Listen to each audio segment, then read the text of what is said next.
I will say I love the idea of the 3 deaths. What is that? It's a concept, and my version is a little different, which is that you die 3 times. The first death is obviously when you stop breathing and, you stop thinking. The second death is when the last person who actually knew you is gone. When there's no one left on earth who ever knew you. And the third is the last time anyone says your name. Oh. That's why I collect wax cylinders and things like that, is because I have these copies of songs, and this is it. Wow. And if I put it on, it's a voice that all of this is gone, and this is just this one moment that I get to bring it back. This one moment in time. Yeah, it's one of the reasons why I collect old things, is I love the feeling of time.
Oh, my back. Okay. Whoa! Yeah, What a crazy way to get here today. Next time. Boy, Next how's time your we back? drive. That was a lot of different types of I felt like travel. five spinal bits fuse right Just there. fused That was a right lot. together. Oh, God. Wow. Hi, Taliesin. Hello, Ashley. How are you? I'm not unwell. I'm good. How are you doing? Same. I'm doing fine. What a week.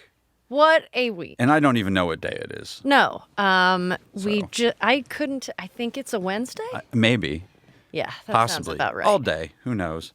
Who knows? But I guess it doesn't matter to people who Certainly are not in here. This is kind of a liminal space. Yeah, which is, it's always nice in here. It is. This is nice, and despite we talked about that, despite the pile of things, they're all comfortable things. Well, we dressed up today. A little bit, yeah. Because I've got my skeleton I pajamas. love those pants. I've got a sweater for it too. It's a whole Are thing. these sweatpants? Yes, they are. Yes, they are. I would love a pair. I will find out if the strange Canadian woman who made these is still doing them. I hope she is. I do too. It's also, this is one of my favorite shirts that you wear. Thank you. Yeah, it's oh God, this is so embarrassing. I can never remember who makes the clothing that I'm wearing, but it was Dread Singles who. Oh yes. Dread Singles, fantastic. Very nice shirts, very comfy. Yes. Yeah, agreed. only like in our realm of comfy of the clothes we make. So. Well, I feel like we should talk about something that you and I both love talking about so much, which is death. Oh, that too. Yeah. Shall we? Yeah. Yeah, let's go. I think third episode is a great moment to get very uncomfortable and strange and see what our audience is going to do about it. I think so too. I think we gave the people who might be listening we brought them in soft. Yeah, no. Let's. Now we're gonna.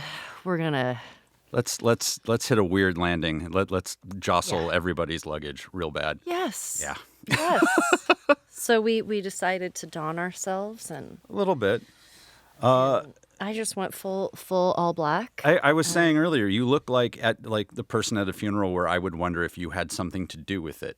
Thank you so much. You're welcome. It's so, yeah, you definitely have you have a bottle of arsenic somewhere, don't you? I mean, I was just, when I put on all black, I just feel kind of like an assassin. Oh yeah, no, it's very comforting. It is very comforting. I have I've kind of left that area for more colorful clothing, but I spent most of my life wearing an awful lot of black and an awful lot of goth vibe. And You have, because you were a goth. I was. You are I currently still. technically, yeah, all the older goths I know got into like paisley and pastels. I don't really know what happened to us, but Why do you think that is? I think A eventually lack of color?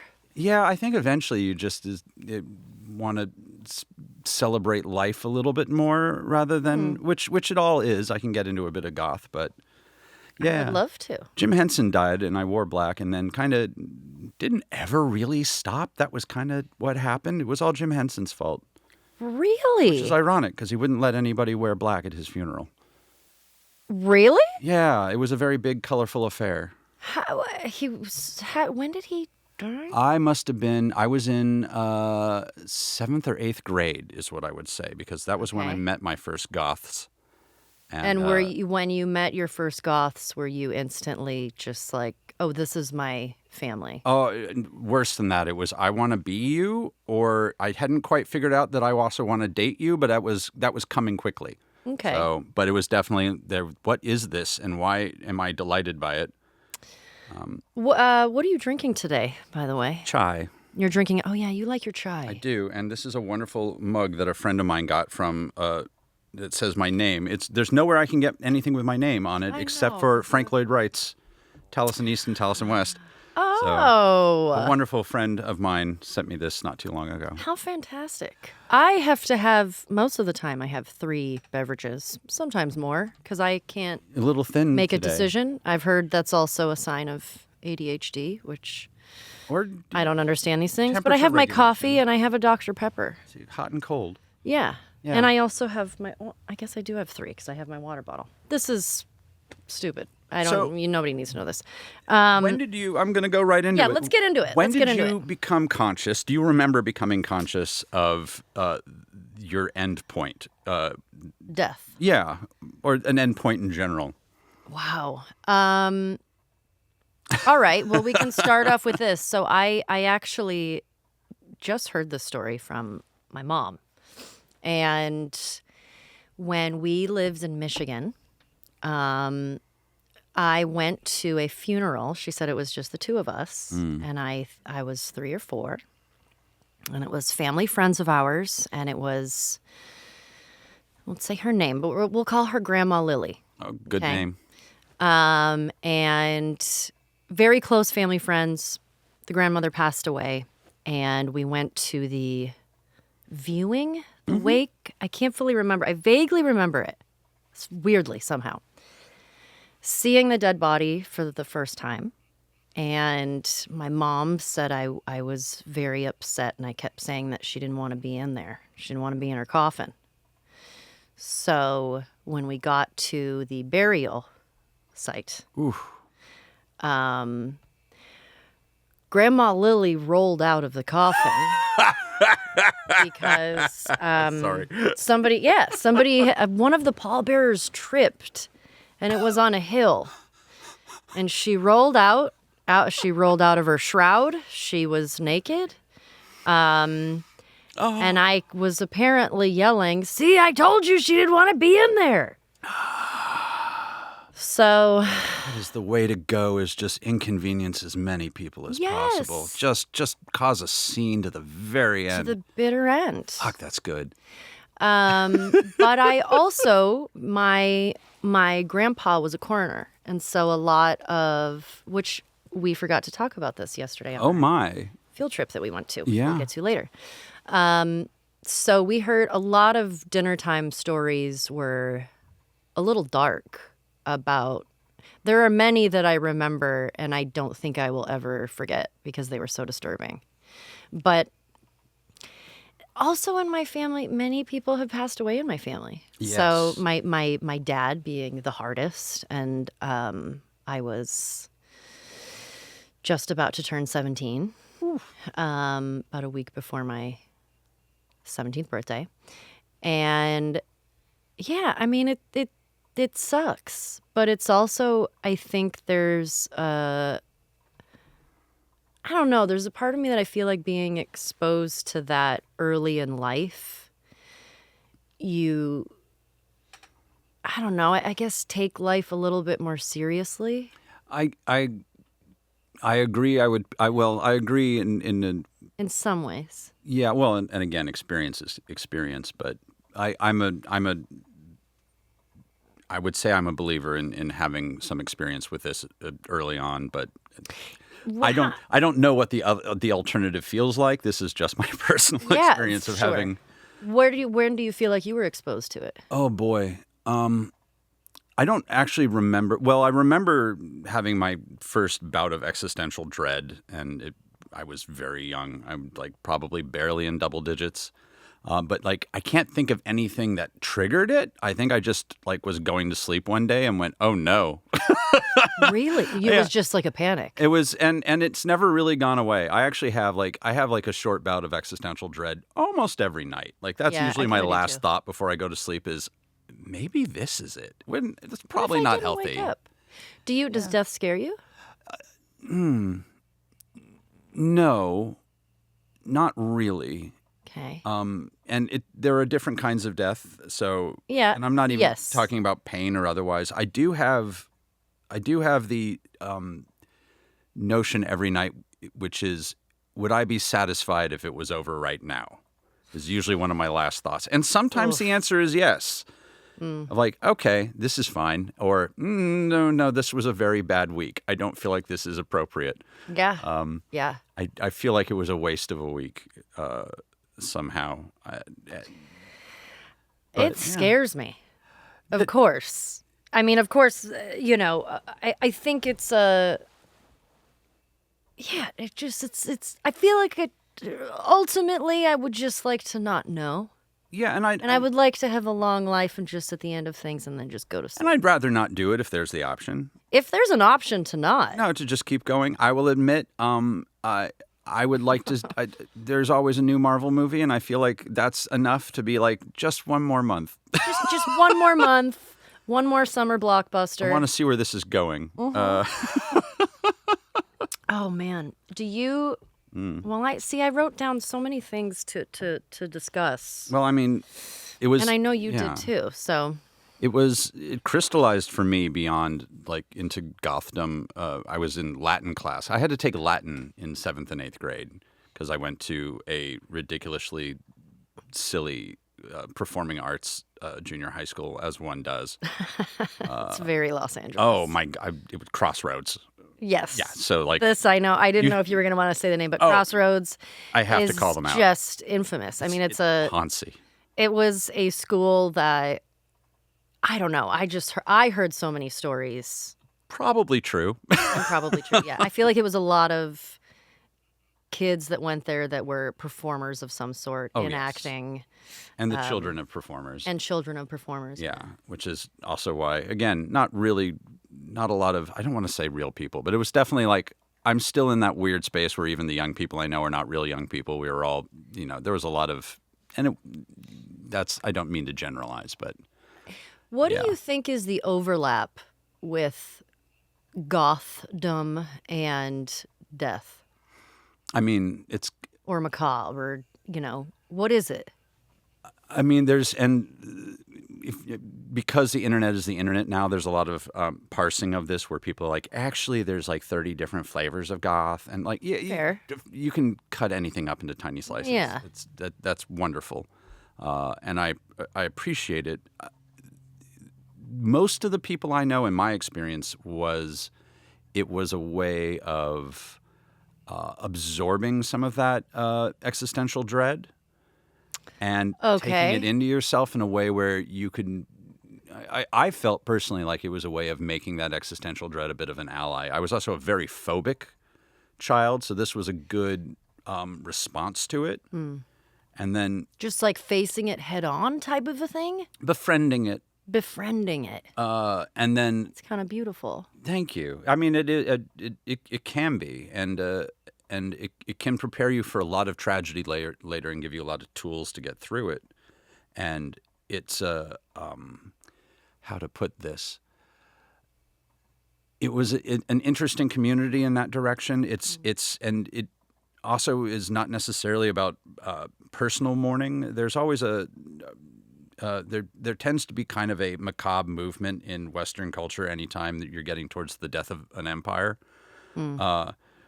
No comment. That could mean anything.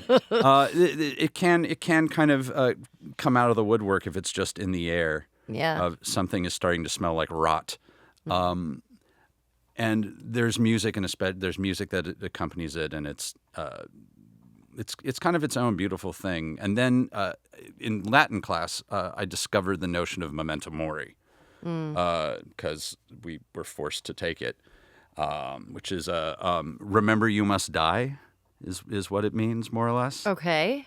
And it's the notion of like owning objects that are just sort of, my version is I have things in my home that are very clearly a reminder that remember thou art mortal. Wow.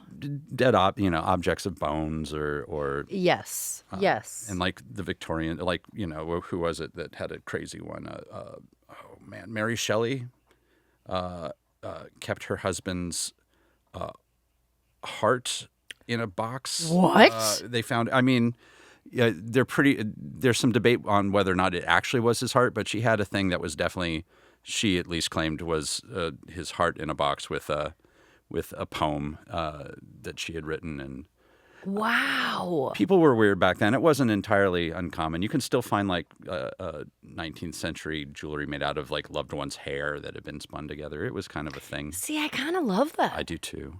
Like, I feel like, there's... And another thing, when last night I was kind of doing a little research on the internet. I was just looking things up about how other cultures deal with death. And it's so different here in the States than it is in other parts of the world. We're really bad at it. We're really bad at it. Super, super bad at it.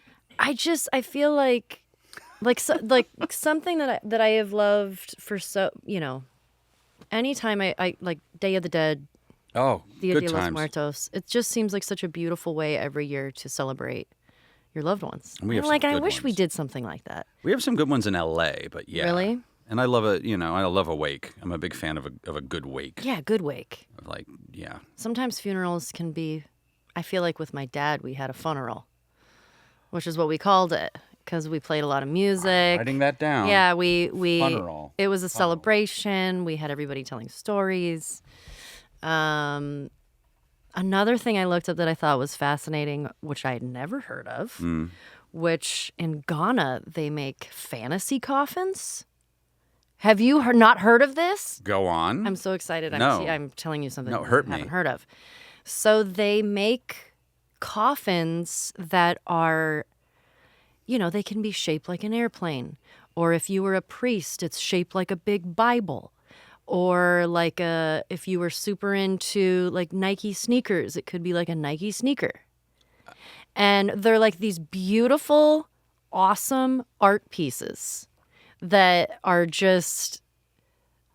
I look them up. It's really, really cool. It's like they're like a way of putting a loved one or someone you cared about into like wrapping them up in something that they loved, in like a cool art piece, and it blew my mind. Finally, I can have that Batmobile bed that I've been dreaming of Yes, since I was 10.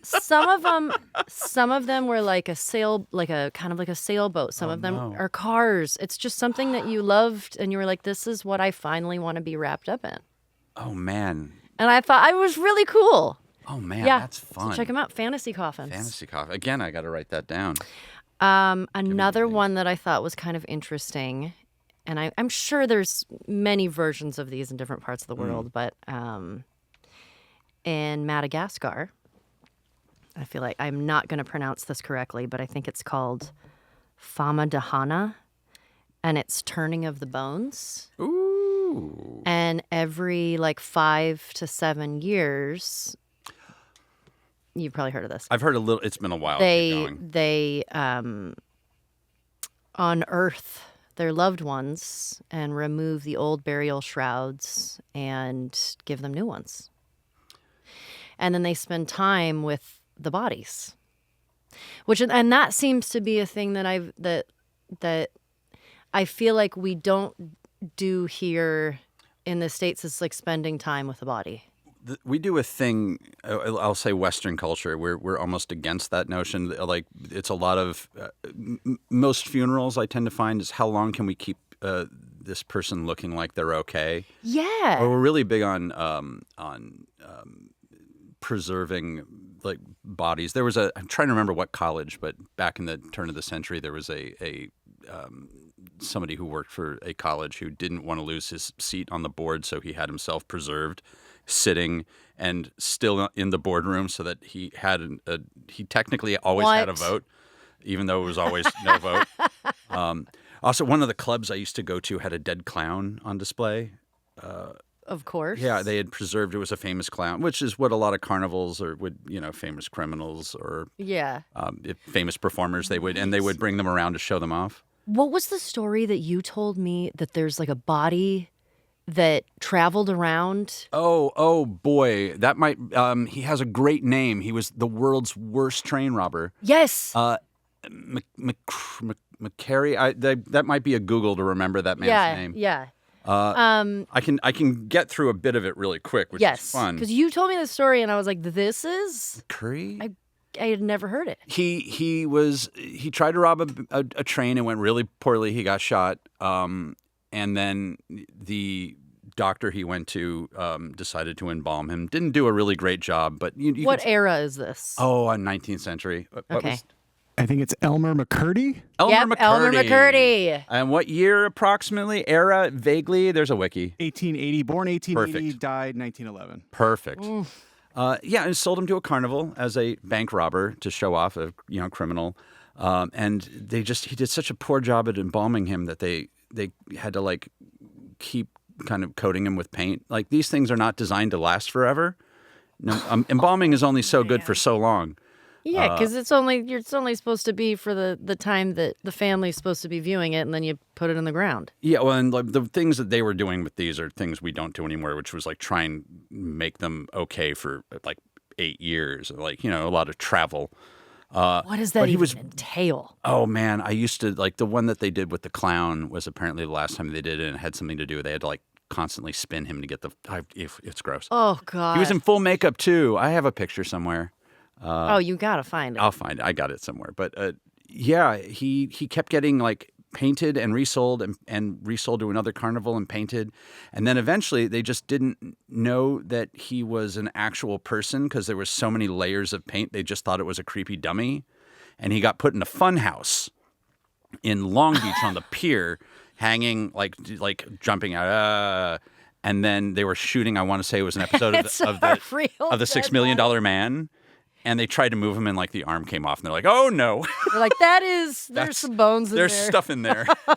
And then they had to figure out who was hanging in the funhouse, and they eventually, like, the show paid for his burial and got him home, and there was a whole thing. There's that wild? That guy had no idea. No, he just went one day to go rob a train, and that was it for him. And then far more interesting after. Well, yeah, his body had quite the journey. I don't know what he was into. I'm not going to make any judgments on his, conversation beforehand. Elmer McCurdy? Mm-hmm. Yes. Great name. It is a great name. Yeah. That's a fantastic name. Some great photos of the whole. Yeah, I feel like something that is different here in sort of Western cultures. I feel like we're like afraid of dead bodies. We are. And we're I know I kind of am. We're also... it's not like I hang out with dead bodies all the time, and I'm like, But yeah, it's weird. There's a couple of our friends I'm kind of convinced are weekend at Bernieing their way through our relationships. They just don't talk much anymore.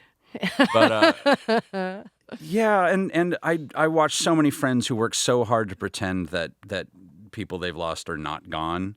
And it is a thing of just denial, and not moving forward. I have friends who have ruined their lives to death, refusing to process. It's hard. It can kill you.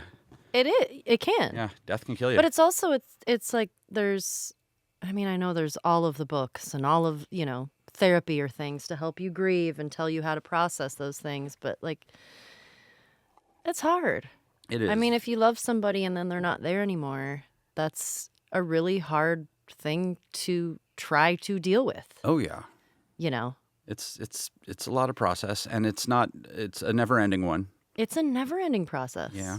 I still at 41 am processing losing my dad. My grandfather is still. I don't want to say processing. I've gotten pretty good at mourning, weirdly, but like I think about it every day. Yeah. And I'm 48 now, so yeah, it no. It gets a little easier, but yeah, mostly, yeah. So there's days occasionally I'm like, oh no, but like those days are very rare, and it's mostly. I've got a version of him in my head that is constantly judgmental about my decisions, and I always hear that it's like he's still there watching over, going, oh God, yeah. So I know it's. Do you feel like there's anything after death? I know that's a really kind of heavy and big question. Not anything I mean, I not to speak out of sorts, and I'm certainly not here to judge anybody else's thoughts and comments. Yeah, but, yeah. Not in any way that anybody else would think is useful. I think there might be, but what is it? There's on a certain level, I've always found that there's really no sense in thinking about it, because if everything matters, then everything matters. And if nothing matters, then everything matters. I mean, you kind of just come to the same conclusion. If everything matters, then what you're doing down here is really important. And if there is nothing and nothing matters, that means everything we do down here is important because it's all there is. Yeah. So either way, it kind of leads to the same conclusion. Yeah. There's some book, I can't remember the name of it, where in the middle of like this huge action sequence, somebody finally figures out that they're in a novel. And that this is all just a story and none of it's real. And like in the middle of like a big battle and someone goes, does that change anything right now? No. Yeah, actually. Oh God, no, everything's still terrible. Yeah, it's like, great. It doesn't help. It doesn't help. You know that this is now a story. You're still, this is still happening. I was like, God, that's true. Oh no. Yeah. I feel like my constant existential dread is... I'm like, this is a computer simulation for sure.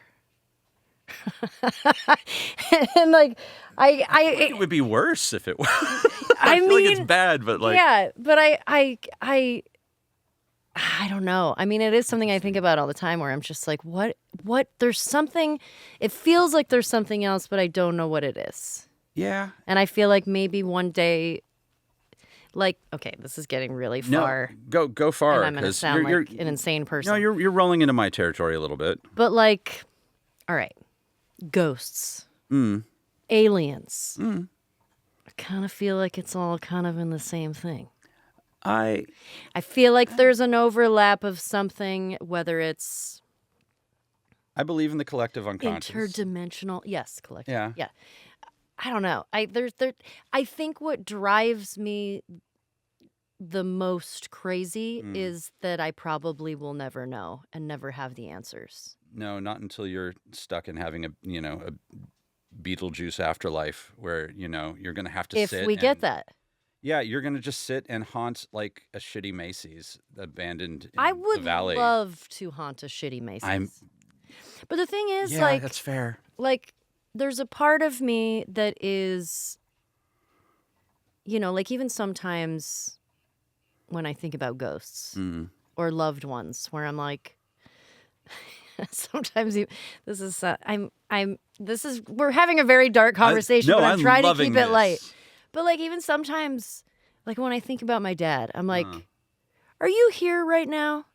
Like, are you hanging out sometimes? And I don't think he is. Oh boy.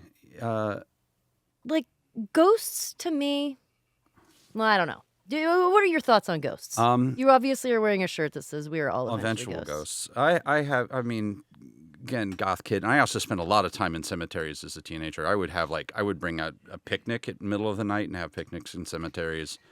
We would haunt them when other people came in. Picnic in a cemetery. Oh, the world I love before you. security cameras was magical. Oh man. But there was a tombstone. I'm trying to remember. I don't remember whose it is, but instead of an epitaph, it was just the name and the date. But on the back of the tombstone, it says, "I'm not here either." Oh, that's kind of cool. Yeah, I think I'm too aware of how much of my personality is just affectation.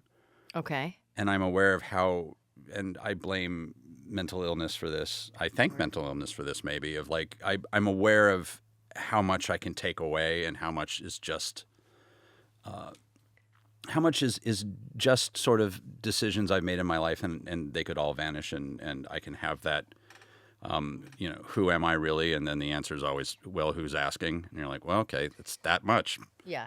So the notion of all of that artifice hanging around is a little odd to me, especially ones that don't seem to really evolve and grow and change at all, which makes me think that ghosts are all internalized things, which doesn't mean that they're not real and that they don't exist, and because there's plenty of stuff in our brains that has a lot of force in the world, and just because it's imaginary doesn't mean it isn't dangerous and it can't fuck with you. There's imaginary things are horrifyingly dangerous, and terrifying, but I think they're in us, and that is a place where they live, and I think that is the place where they will never grow and they will never change. Yeah. Yeah. Yeah. I love talking about it, and I love seeing. I do too. Because it's a weird conversation, and I love that everybody has such a different idea of things. Always. I mean, I know, like, for me, and a lot of my family grew up Christian, so the idea of heaven and hell, and going to someplace else, because I think there's so much fear that this is it, so we have to think of something else. Oh, sure. I mean, and it also would, I think, just to be, because I don't know if I'm softer on religion, but I've studied the stuff I've studied. You have to do something with that existential notion. I definitely have that. Maybe I think that there's clearly, this is more complicated than it is, but it's nice that people in the past have done their best to kind of create a structure and a notion of it, and I can see how that that can connect into that very real feeling. So yeah, I love it. I do too. I love and like just paranormal stuff, because there's that huge part of me where I'm like, nah, I think it's baloney. But then I'm also one of those where I'm like, well, prove it. Yeah. Show it to me. And then I'm just, sometimes when I go somewhere where people say that it's haunted, I'm like, come on out. I'm here. I'm waiting for it. Oh, I love it. Show yourself. Yeah. Give me a glimpse. Fuck with me. The Doubting Thomas. And yeah, and I've seen things, nothing that can't be explained if I really poked at it, but and that's the thing. Yeah. Like, so I feel like sometimes I've seen some things too where I'm just like, well, I feel like I could scientifically explain this away. Yeah, but much like a magician, I don't want to pull the strings. I don't want to know how the trick worked necessarily. No. I'm okay believing that it is what it is. I'll buy I'm more than happy to buy the story. Stories are much better than reality. It's the reason we make them.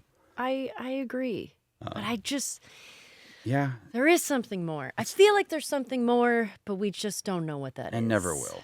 And we never will. And whatever part of us would know is not going to survive death. Probably. No, no. The knowing bit. I know. And then you get into consciousness. And anyway, that's a whole other conversation. So, yeah, I should probably roll back to memento mori, even though we just blew through some fun stuff, and we're gonna. Yeah. Wait, I have another question on that. Yeah. Do you have a way you would want to be buried? It changes. Yeah, me too. There are things I'd love the idea, just because of my aesthetic of like the full plastination and being left somewhere, much like on a board of directors or something like that. But that's kind of evolved the older I get, and like the notion of being turned into jewelry or art really excites me. That's fascinating to me that's a thing that you can do now. It's tricky. They'll do all sorts of strange things now. There was a comic book artist that had his ashes mixed into the ink of a reprint of his favorite, the best thing he ever did. What? You can be blown into glass is the thing you can do. That's really cool. Wait, but like your ashes. Yeah. Okay. And I mean, I don't know what else. they can also like they do a thing now where like you can be eaten by mushrooms and turn into a big mushroom bloom. That's really cool. On point. But I would love a like good to be stone. made into bongos. I mean, Just spread my skin across it. Sorry. no, I'm into it. I don't want that. I'll get into it. Like I will neither confirm nor deny that at the wishes of one of our friends when we were much younger that we did in fact have a basically whatever like a water balloon fight is, except with ashes running around in the middle of the night going tag. No. Yeah. That's. And none of us ever. I think we agreed not to wash the clothes and to just put them aside as a memorial. Oh man. It was a good time and appropriate for the person. Yeah. Okay. Well, that's. I want that's a stone. nice. I like a stone. I love an epitaph. Yeah. I do too. I feel like I love jazz funerals. Ooh, yeah. In New Orleans. Oh, yeah. Good music. I really like the idea of a celebration. I love Awake. Love Awake. I also kind of like the idea of like. I mean, I feel like there's a little bit of romance to it, where you are in a little boat. Oh, And a little boat goes down the river, and someone shoots an arrow with fire. Misses, and then they have Shoots to do it again. I don't It's know. a passing bird. Yeah. There's something, yeah. Also, Inconvenient to the last. yeah, but we'll see. I don't know. I love a Renfaire. I just went to a Renfaire wake not that long ago for an old friend, who passed recently, and it was great. I mean, it was everything you want. There was singing, and it was stories, and they found some of her recipes and cooked some of her food that she was cool. well known for, and it was just, and there was crying, and but like it was everything. It spanned it was as complex as she was, which was phenomenal, and it felt good. And she's another person who was important enough that they're never really going away. Yeah. So, but I mean, it's the way I would love to go out. Amazing. Losing somebody, like yes, they're gone, but I mean, they're, like you were saying earlier with your grandfather, like there's not a day that goes by where that person, you don't think of them at least once. No, there's a short list of those, and then there's a longer list of once in a whiles, and and then there's a longer list. At least at this point, I have a big list of like, oh yeah, oh my God, I guess, wow, Yeah. they come back after a long while. Yeah. And like the death of people over 80 is a very different feeling than the death of people very under different. 40. Yeah. It's So. very different. It's very different. My grandfather celebrated, I can't die young anymore. I've done it. We're done. He was very pleased. He hit 80. I'm like, no more dying young for me. Yeah. Wow. Well, we got to Yeah. I brought you somewhere. yeah, you took me on a little trip. Mm-hmm. We went to we took a field trip, what we like to call touching grass. Mm-hmm. And Not to a cemetery. I debated. not to a cemetery, which we'll get there. Yeah, and my favorite one's too much of a drive. So Yeah, one day we'll get there when I can leave my house, because I am a hermit. yeah, we're working on I that. am Bilbo Baggins. I hate leaving my house. I have some things to say today, which will possibly help. Maybe change that. Well, every little bit. So Well, what would you like to tell the folks who are listening where we went?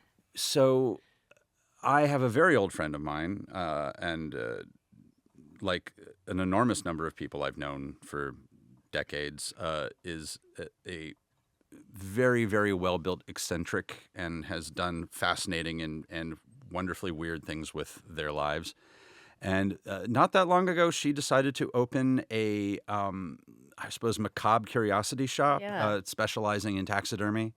And odds and ends called Vulture Culture, which is not that far from us. Yeah. And there we are.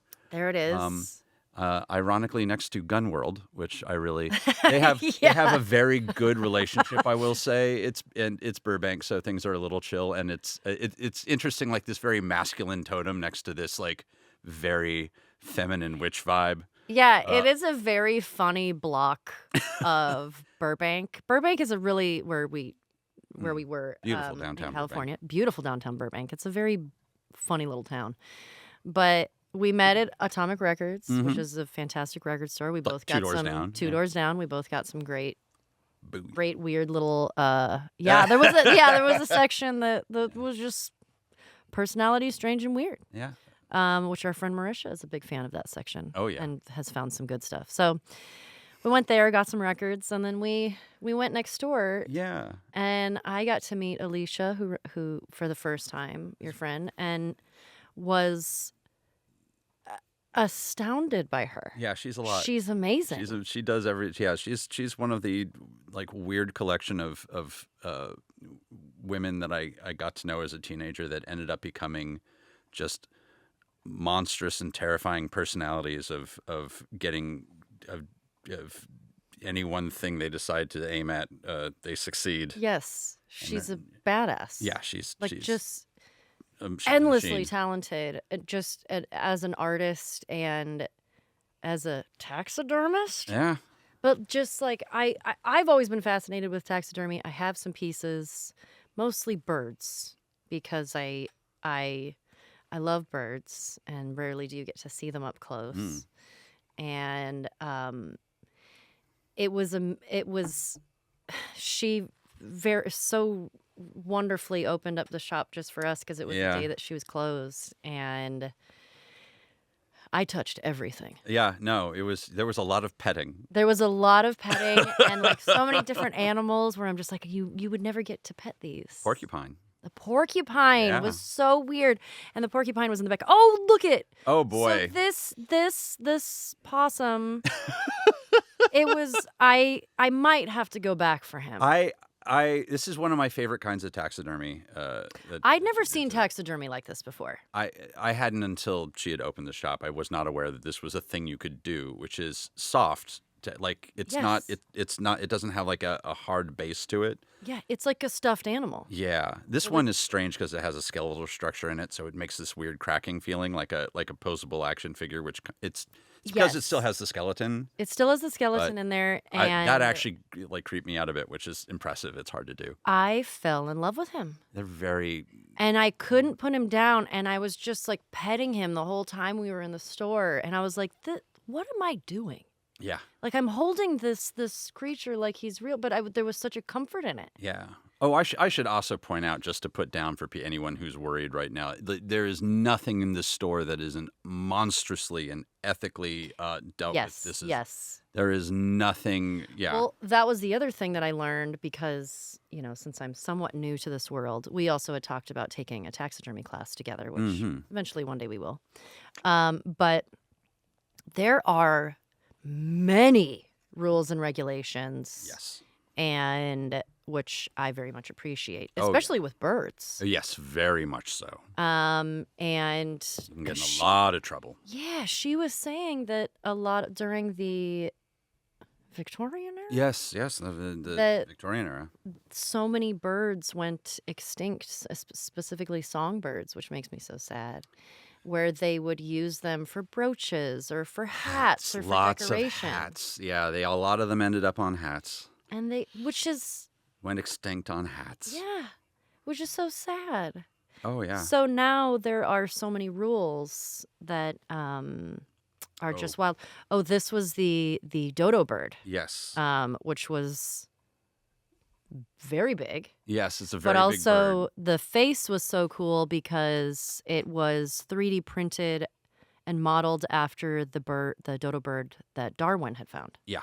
Which I thought was really cool. Oh, look at that baby. But look how cool that is. Yeah, that's another thing is not all the time are everything actually what they are. There's a lot of stuff where they've taken liberties to, it's not about using the whole thing. It's about the image of life, and rather than the maintaining of remnants. Yeah. Yeah. It's Yeah. a different philosophy. Oh, look, I have horns back there.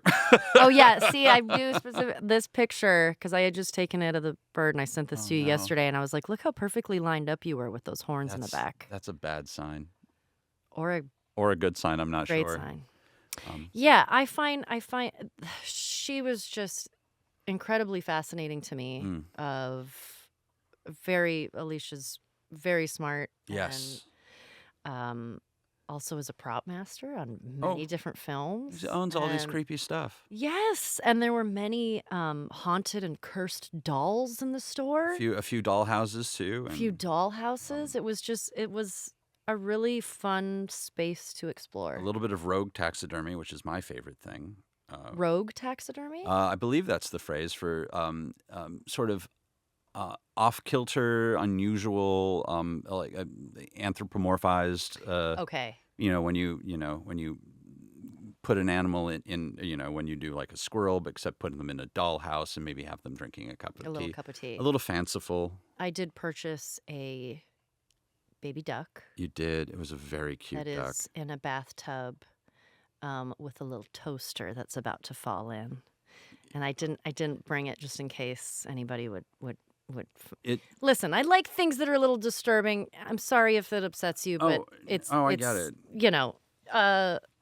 This is how I deal with death. I have a vampire mouse, and I almost have bought a mouse that she used to sell. They're out of them now. Mice on like stripper poles, like doing. Come on. I mean, people do beautiful things. That's amazing. And again, nothing like they do not kill the animals for this. This is very much Well, another thing. So she does. We talked a lot about. She does a lot of pets. Yes. Oh. Which I found very interesting because I don't think I could do that with any of my pets. We were talking about that earlier. Of like right before we went in, you were showing me some pet taxidermy and like it. How do you live with that? How do you live with it? Because someone had their dog's head mounted on a. I don't know if I could do that. No, I certainly couldn't. No, but she does this really beautiful. I mean, I think she calls them death wreaths. I don't know what she calls them, but so this blew my mind. I had never heard of this. Yeah, the woman, her cat had passed. Mm-hmm. And she, Alicia made this beautiful wreath with the cat's bones. And I think it's a really cool way to if it's your thing. It's also designed to not live forever. Like this thing is actually designed to disintegrate and fall apart so that it is not a forever memory. It is just something to kind of get you through the worst of it. And I really like that it is not something that is going to need to be maintained, and it is all, other than like a little wire, it is all designed to be natural and fall apart and go back to the earth. And I really appreciate that. I think that it's such a good way of having something like that won't lord over you until your dying day, hopefully. Yeah. I was reminded, and I know we've been talking for so long, but I do. There is I know, I will too. There was so one of my pets, his name was Otis. Good name. And he passed when he was about 10 or 11, and I was probably in my mid-20s. And it was horrible. I had a really hard time. I didn't know what to do with his body. I wanted to bury him in the front yard, but he was about 160 pounds, so that wasn't really probable. But I was a mess. I didn't know what to do with him. I wanted him close, and there was a part of me for a short amount of time that was considering taxidermy, which is, I don't know. I didn't end up doing that. But I took him to the crematorium, that did that whole thing. Mm-hmm. But I was having such a panic. I was like, I need to go to the crematorium because I want to just see him again before he dies, and I want to leave a lipstick kiss on his body so that it will be burned with him. Not the best idea I've ever had. No, but So it was early days. People have a lot of weird ideas in the first 60 days. yeah, you do some weird shit. So my best friend Mila went with me to the crematorium. Sure thought I was a crazy person because I am. We get to this pet crematorium, which is, I think it's somewhere here in Burbank. It is also right next door to a trash lot. Oh boy. So we walk in, and there were 3 giant standard poodles that just live there, which, what are they thinking? And so I get there and I said, hey, I just want to leave a kiss on my dog before, you put him in the fire. And they're like, okay, yes, ma'am, right this way. This was the worst. I wish this part of didn't happen. But so we go to the back, and this is like a horror film. So I get to the back, and there's a guy that comes out, I shit you not, probably 6'5", huge dude, wearing overalls and no shirt, just like free, just like Texas Chainsaw Massacre. So he comes out and he's like, hey, which is your dog? And I was like, oh, Otis. And he was like, oh yeah, they brought him in today. And he's like, just so you know, he is frozen. He had a Southern accent, of course. You'd have to with the vibe is there. Yes. So he pulls out a metal cart, and there's just like a blob on top of the metal cart. I probably shouldn't even be telling this story. No, we're here. This is what So we're here he's like, now just so you know, he's like, he's been frozen. And I was like, I know, it's okay. So he moves the blanket back, and his face, he was frozen. So his jowls are like frozen in this crazy look on his face. I'm sobbing while I'm like putting on red lipstick. Oh boy. And I'm like, oh. Shit. So I put on my red lipstick, and I'm like, okay, where's like a flat part on his forehead that's not like scrunched up because he's been frozen? So I like lean down, I give him a kiss, I leave the kiss on his head, and I'm sobbing. And this huge dude, he looks at me and he goes, you poor little girl. And he grabs me up and he starts hugging me. And I'm like, oh, I'm okay. Like, you can stop touching me. And so then he's like, well, we're going to be putting him in today, so you're going to get your ashes in the next couple weeks.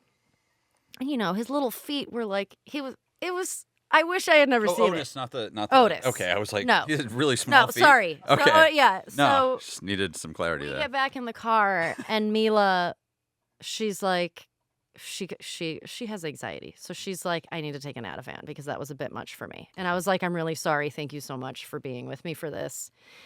And we just sat and stared in the car. And she was like, that was the craziest thing I've ever seen. And I kind of wish I hadn't seen it. And I was like, me too. But I made a choice and I stuck to it. And so I have Otis's ashes. And I would highly recommend to not go see your dog frozen. No, that's a really... The moral of the story here. Even veterinarians don't want to see... I No. know a few, and they're like, we don't like that part. No one likes that part. Yeah. That whole process is really unpleasant for everyone involved. Yeah. But yeah, we do weird things when we lose things that we want to keep. I'll say losing a lot of people. I mean, like watching a lot of people pass on. Some close, some not close. Some way too young. Some where you were like, wow, you hung on way too long. What were you doing? Yeah. This was clearly not a great idea. I don't know what you were thinking. It is one of those things where it doesn't get easier when I say I'm good at mourning. I have good practice, and it's not that it gets easier because it doesn't. It's just that you kind of know the process of like here's how the cresting wave of panic and sobbing happens, and like you know the feeling of, oh, it's coming on. I know what this is. I'm going to breathe deep. And it's going to be over in about 10 minutes, and then there'll be another one in about an hour. And you can coach other people through this. And then there's I'm going to have a crazy idea that I absolutely need to do, and I just have to kind of go with it and not be mad at someone else who's also having a crazy reaction idea, because we are in the midst of digging into that chunk of our consciousness that we have no idea what's down there. Like, it's so deep down that it's like there are parts of us that are having crazy ideas of what to do, have never spoken to the rest of our system. Yeah. They're like, this is what I'm good for. Yeah. And they come up and you're like, I need to go to San Francisco right now. I need to hitchhike. We're going to hitchhike. I need an 8-track player. And, and You just go with it. and you go with it, and you don't cry at the funeral. You giggle inappropriately, and everyone's like, what's wrong with you? I'm like, well, you're mourning. Yeah. I don't know what else to tell you. You don't know what you're going to want or you're going to want to do. So No. you're going to want to put a lipstick kiss on a dead frozen dog. Yeah. Like, you don't know.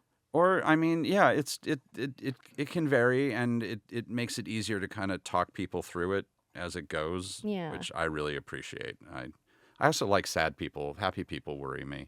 Happy people are kind of boring. They are, or they're, I mean, honestly, I feel like they're smug about it. I know they're not, but they feel smug. Yeah. When you're sad and depressed, you feel like happy people. You're like, you're doing this on purpose. And a little sad is my constant state. So Same. yeah. So I have nothing to offer, and you have nothing to offer me other than, like, I don't, whatever, Heidi. Well, I think that I wrote some other things, but I feel like we covered a lot here. I've got all we're sorts of weird that, like, some of it we hit, some of it we didn't. Do you have a good epitaph? Have you ever thought about epitaphs? I love epitaphs. If you had to sum up a piece of wisdom to leave for the ages. I've never thought about it. Oh man, I constantly I change them a lot just because I'll think of one, and then I'll decide later whether or not or someone will say something. I'm like, that's great. Do you have one, at least for now, that you're? Yeah, my standard is, well, I liked it.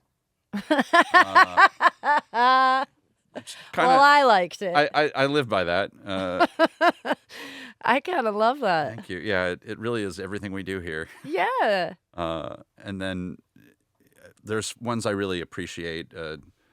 This wasn't quite an epitaph, but I think this was almost someone's last words, or probably was, which was, Lord, if you exist, please help me, and if you don't, help me anyway. Oh, I love that too. That's a good one. There was a woman who put a singles ad on her husband's tombstone. No. He is survived by, he was like in his 60s, He is survived by a... Yeah, gracious husband, survived by wife, 28, calmly with good bearing hits, wonderful cook, and just literally went down. I'm like, oh my God, you're fishing for a husband already. Damn. Get it, Queen. Wow. Yeah, that was from the 19th. That was, I think, Connecticut. I'm not sure. That's a good one. There's a few I really, really like. Yeah. I'm trying to think of another really good one. There's so many. Like, people think of fun stuff. And a lot of, like, the rhyming ones, which are fine. Whatever. Yeah, those are, Whatever. Good. Well, I'll do you think death is forever? I mean, I feel like we kind of covered that of like Is death forever? I think death is beyond forever, is what I'll say. Forever is a concept of time, and time requires consciousness. And time is a without us, man-made time concept. Time does not exist without us. Yeah. So, I will say I love the idea of the 3 deaths, which I should What is mention. It's a concept, and my version is a little different, which is that you die 3 times. The first death is obviously when you stop breathing, and you stop thinking.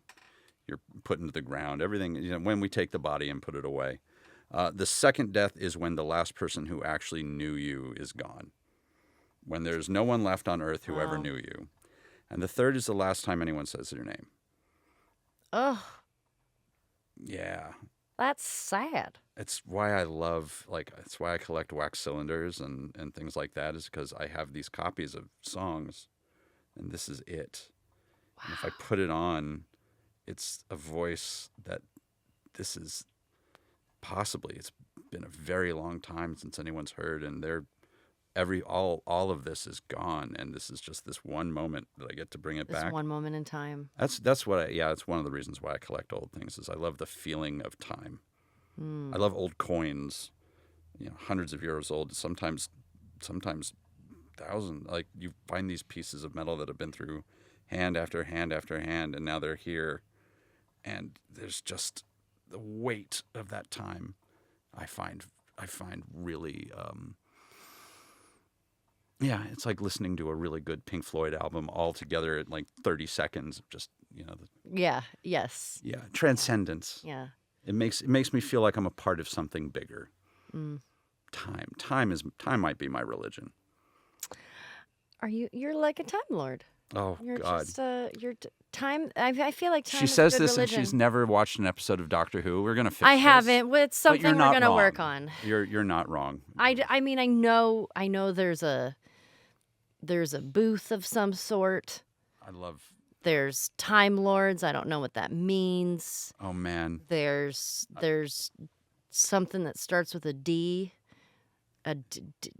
Dallies I'm not helping because this is great. There's, Yeah. he's traveling through time. But yeah, time's very goth. Time is a sense is of pretty continuity goth. and the notion Yeah. of continuity and where we sit in it. And I love I feel good about falling asleep with my existential dread if I feel like I've spent the day improving someone's life or giving them a moment of delight or surprise, or myself if I feel like I've done something. Even if I don't take photos very often, I'm bad about that. But if I can have that moment of a personal photo of something unusual or different that I've done with my day, I can be fine, because that's one more day that I've really improved, not improved myself, but given myself the gift of something unique and that I can carry until I'm gone. That's just mine, or something I can give someone that's just theirs. Day by day. Yeah, days where you can't do that suck. Yeah. Well, what an uplifting episode. Yeah, that's all the time we have, I think, in so many ways. Never has that been more true. Boy, well, anything else you would like to add? As I would say, it was not quite my grandfather's last words, but it was very close. He had a I think it was almost a heart attack when we were together, and he nearly had the last words, and I live by them. Don't let me die in the valley. And I try and live by that. So that's what I leave you with. Don't let me die in the valley. Don't let us die in the valley. Please. Even though I kind of wouldn't mind it that much. Yes. I like the valley, but yeah. True, excellent words I to have live by. Yeah. Fare thee well. Until the next time, we love you. We love you very much. Welcome to the table. Welcome to the table.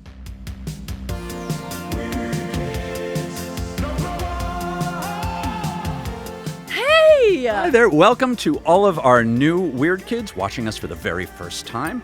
We're here to let you know that we will be releasing one full new Weird Kids episode each and every Tuesday on Weird Kids YouTube. And podcast platforms.